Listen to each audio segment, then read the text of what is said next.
Hello everyone, I hope you are all fine. In this video, I am going to talk to you about the poem Amanda. This is the sixth poem in First Flight, the CBSE textbook of class 10. First, let me tell you about the poem. Before I proceed to explain line by line, stanza wise, let me explain about the poem. Let me tell you a few things about the poem. This poem is about a nagging mother and Amanda. The mother is pointing out the mistakes of Amanda constantly. And Amanda is bored, Amanda is irritated, Amanda is fed up. Okay? And Amanda does not want her mother to point out her mistakes constantly. This takes place when you are young, maybe when you are 7 years old or 6 or between the age of 7 to 12 or 13, or sometimes it can also up to 15 or 18 or 19. When you are constantly told about how you should behave, what you should do by your parents, it can be your mother or father, you get irritated. You feel so bad. You sometimes feel as if you should not have been born there in that family because of the nagging attitude, because of the oppression of the parents. They keep on telling you to do this, to do that, and not to do it, and stop doing, never do it.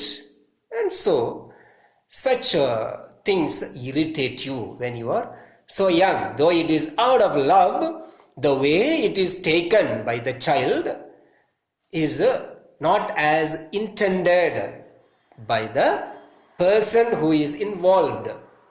It is out of love by the parents, that is their intention, but the way it comes forward to the children is much different.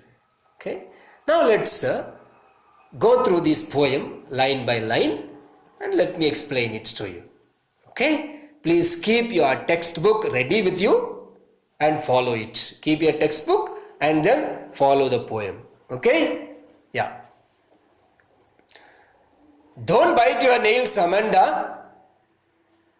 Don't hunch your shoulders, Amanda.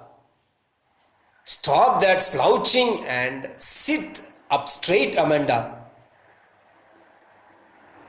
There is a languid emerald sea where the sole inhabitant is me, a mermaid, drifting blissfully. Okay. This stanza talks about how mother corrected Amanda. The whole poem talks about it. In this stanza, she is correcting her, and what is the response of Amanda? The response of Amanda is given in the parenthesis. Given in the parenthesis. What do you mean by parenthesis? Within bracket. Okay, that is the response of Amanda. Okay, now let me tell you a few words for which you may require explanation. Okay, some of you may know, some of you may not know. Let me give you the explanation of some of the difficult words. Hunch, H-U-N-C means bend. Okay, slouching means sitting in a lazy way. Languid means relaxed. Emerald, here it means green color. You have got emerald house in your school. Inhabitant, you know the meaning. The meaning is resident. Drifting, carried slowly by the water. Blissfully means happily. Okay. Now let me tell you what the poet is trying to tell us through these two stanzas. Okay? The poet is describing Amanda, a little girl who is always pointed out by her mother for her mistakes. I say here it is a mother, though there is no reference to mother or father in the poem, because it is mother who is directly involved in the growing up of a child primarily. Okay, that is why the mother is taken. It can also be a father. Okay, and that girl imagines, Amanda imagines to be something else. She does not want that. Okay, she imagines to be an orphan sometimes. She imagines to be a mermaid sometimes. Okay, because according to her, they are free, much more free than her. Okay, and next, the poet says that the mother is pointing out Amanda for biting nails. Amanda is biting nails, which is a bad habit. So that's why she says, don't bite nail, Amanda. Okay. So in the whole poem, there is exclamation. Exclamation is used to speak about a strong expression, strong emotion. Okay. It talks about the rising inflection. When you are angry, you raise your voice. Okay. When you shout at somebody, you raise your voice. Okay. So the mother is raising the voice here against her child. Next she says, sit straight, don't bend your shoulders. Okay, that's the meaning of slouching. Don't slouch, sit straight, don't bend your shoulders. Okay, and when you bend your shoulders, you are lazy. Don't be lazy. Okay, Amanda, who has the habit of bending her shoulders and sitting lazy, is being pointed out because her mother wants her to sit in a right posture. Okay, mother says, sit straight, sit straight, sit straight. Always telling this, always telling this. Who will like it? Amanda does not like it. Okay, I'm sure you also don't like when you are pointed out always the same thing.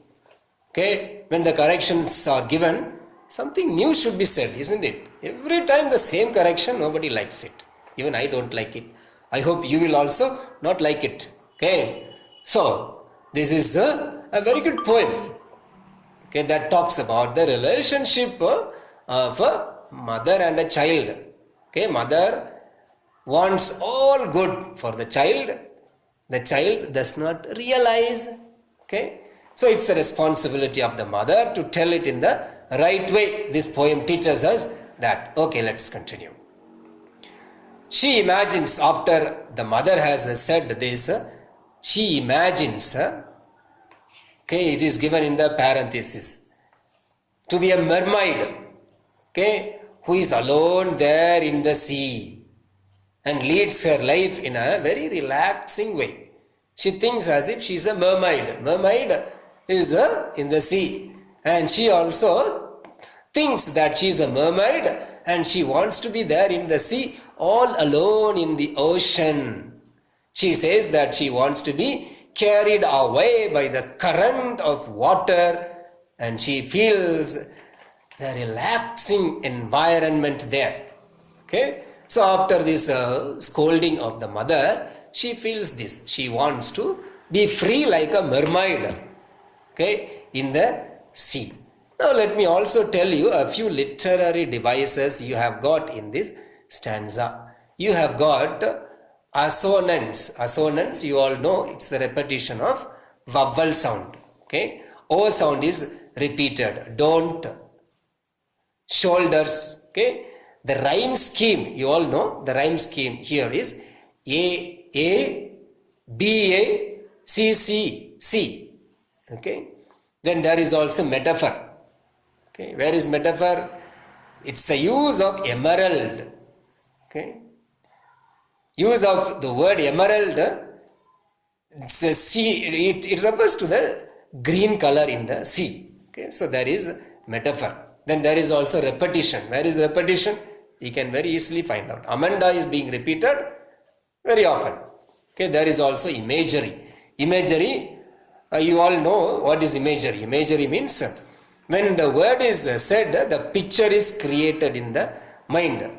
Here you have drifting blissfully. Drifting blissfully. Okay, carried away blissfully, very happily in the waters, okay, in the ocean as mermaid. Okay, that is being picturized in the mind. Okay, then you also have got alliteration.